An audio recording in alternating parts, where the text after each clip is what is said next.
Welcome to Dave's Cooking Show. How about we crack a beer and get something guaranteed to get any crowd going? This is my triple meat spaghetti Alfredo. Okay, you want to take a rash of bacon, or about 6 to 8 strips of bacon, and you basically want to chunk them up into fairly decently sized chunks. Not too big, but not too small either. About this size. You can kind of see what I'm going for here. About a ½ inch. Then over a low heat, you just want to fry the bacon up. The reason you kind of want to use a low heat is bacon doesn't do too well on a high heat, so keep that heat low, at least medium low at the most. Then you just want to take a good slice of boneless ham, and you just want to cube it up. Really, really simple to do. Just slice into strips one way, and then slice into strips the other way, leaving you with these nice, neat little cubes.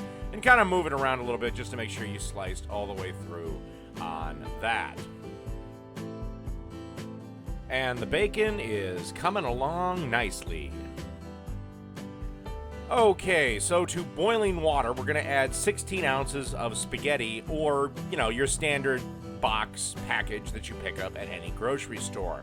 And even though I'm only making about 4 portions of spaghetti, look how much water I have. The biggest mistake that people make when they cook spaghetti is not enough water. A good rule of thumb is about 1.5 gallons of water per pound of spaghetti.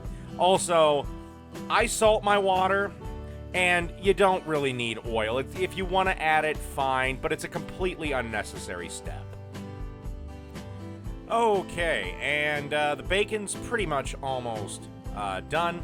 Just going to give it one last little stir, and then we're going to add the other meats. I didn't show it on here, but I sliced up into some thin strips about 1/4 of a pound of salami. And, of course, there is the cubed up ham. So we're just going to stir this around in the lovely bacon grease, and it should be done in about 10 minutes, and it'll coincide with the getting done of our spaghetti. Okay, our meat is all cooked and ready to go, and the last ingredient to this is to add 2 jars of Alfredo sauce. And you want to keep the bacon grease. Yes, I know some people might bitch about the health, but there's a ton of flavor in that, and honestly, it ain't gonna make it any worse.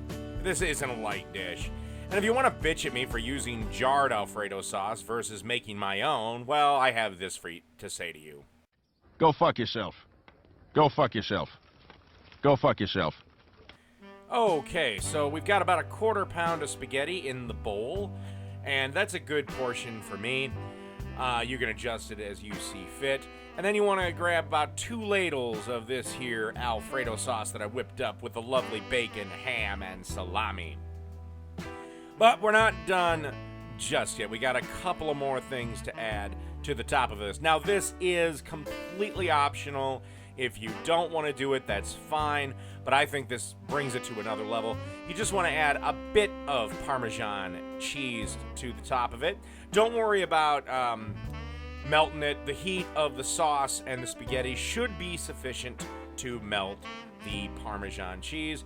And then we're not done yet, because it's time to add some mozzarella to the dish. And that's it. Done. And that's it. So the next time you want a good hearty dish, give this one a shot.